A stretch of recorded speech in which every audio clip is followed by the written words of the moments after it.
අයිබෝවන් සිරුම දෙනාට අපි මේ වීඩියෝ එකෙන් අද කතා කරන්න යන්නේ 2019 ICT අපසෝසස් පෙළට ආපු MCQ ප්‍රශ්න පත්තරේ විභාග ඉවරලා මම හිතන්නේ දැන් දවස් දෙකක් විතර වෙනවා. ගොඩක් අය මට ඊමේල් එකවල තිබ්බ මේකට ඩිස්කෂන් එකක් කරන්න කියලා.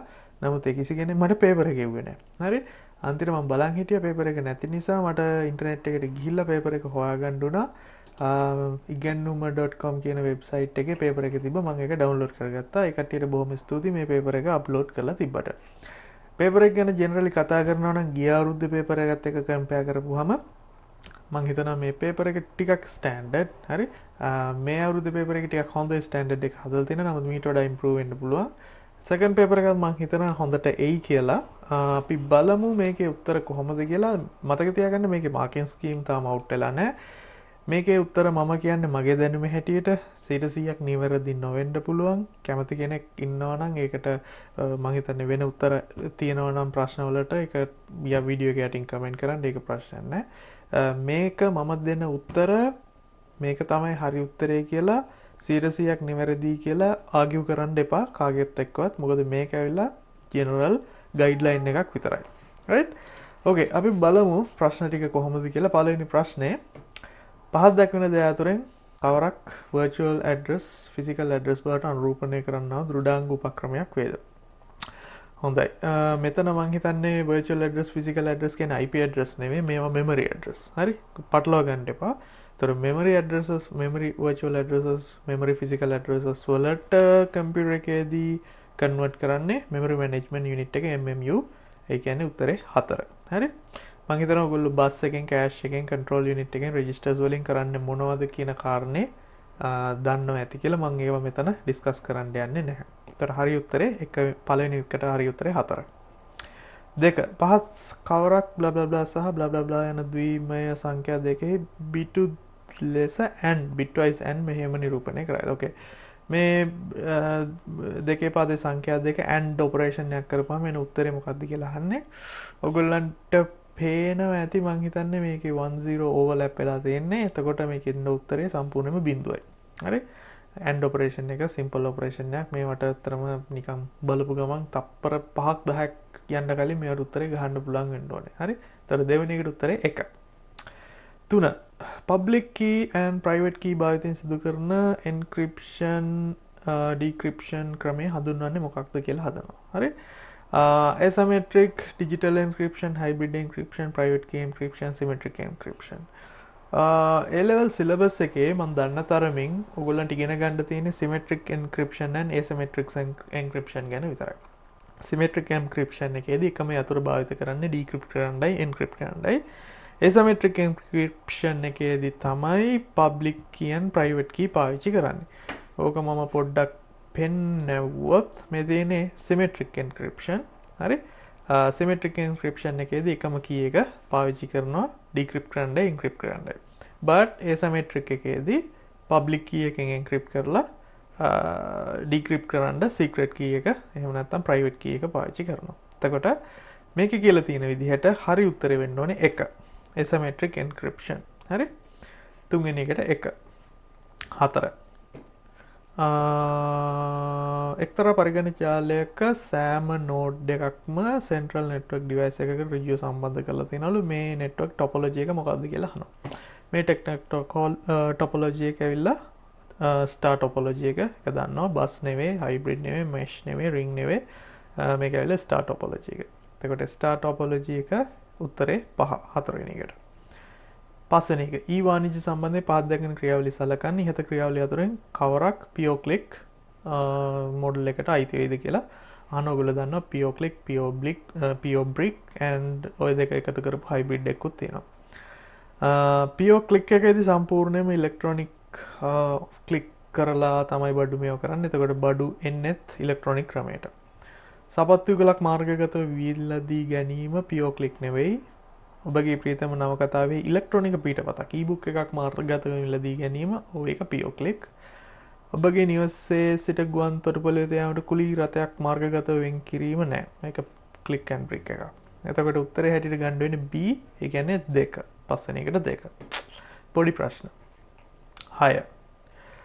පහත කවරක මෘදුකාංග පරීක්ෂාවේ නිවැරදි අනුපිළිවෙල දැක්වෙයිද?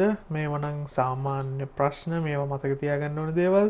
හරි පිළිවෙල තමයි ඒකක පරීක්ෂාව, ඒකාබද්ධ පරීක්ෂාව, පද්ධති පරීක්ෂාව, ප්‍රතිග්‍රහණ, acceptance testing. හරි. ඒතර ඕක තමයි සාමාන්‍ය ස්ට්‍රක්චර් එක software testing වල යන. එතකොට 6 වෙනි එකට උත්තරේ 4.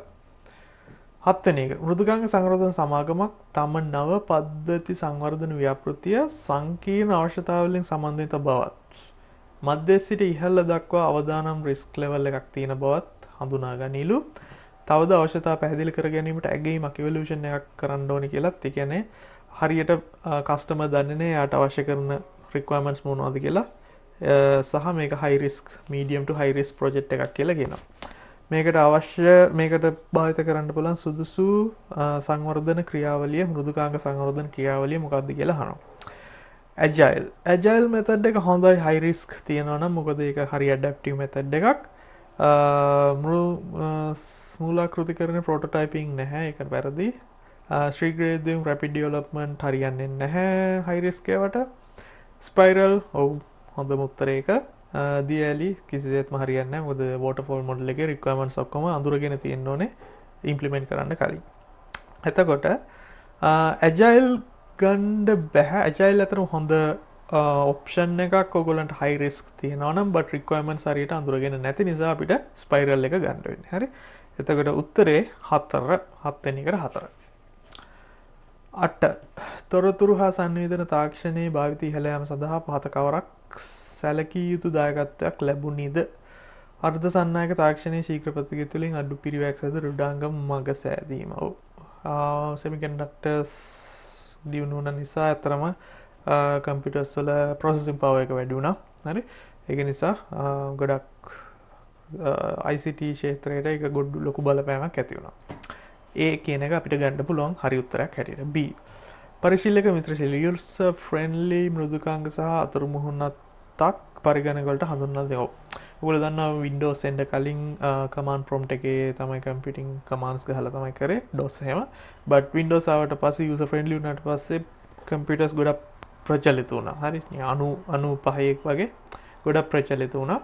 ඉතින් ඒක ඇත්තටම හොඳ දායකත්වයක් හැටියට ගන්න පුළුවන් ICT තාක්ෂණයේ ඉහළ මේ භාවිතයේ ඉහළ යන. ඒ නිසා B හරි උත්තරේ හැටියට ගන්න පුළුවන්. පරිගණක සහ සංවේදන තාක්ෂණයේ මුහුණු වීම හේතුවෙන් සුහුරු ස්මාර්ට් මොබයිල් උපක්‍රම නිපදීම ඒකත් හරි කියලා ගන්න පුළුවන්. හරි.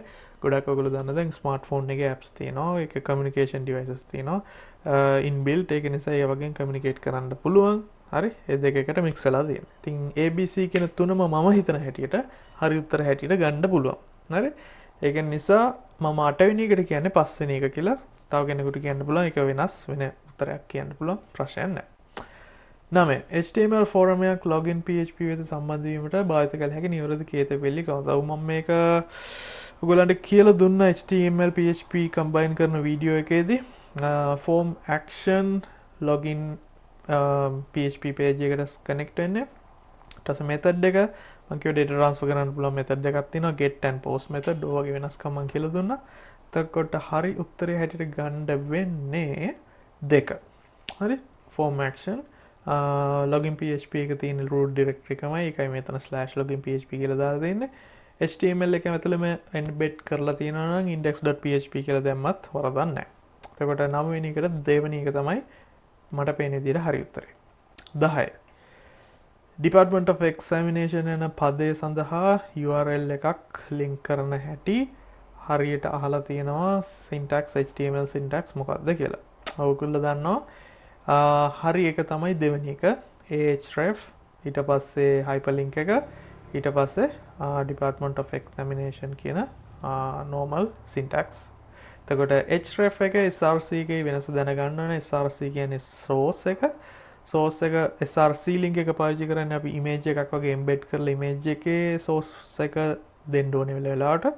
href එහෙම නැත්නම් hyperreference එකක් දෙන්නේ URL link එකක් ක්ලික් කරන්න පුළුවන් URL link එකක් දාන්න අවශ්‍ය වෙලාවට. එතකොට හරි උත්තරේ 10 වෙනි එකට අපිට ගන්න වෙන්නේ 2. හරි. ALT tag එකේ මොකද්ද කරන්න කියලා මම ඔයාලට කියලා දීලා තියෙනවා. right.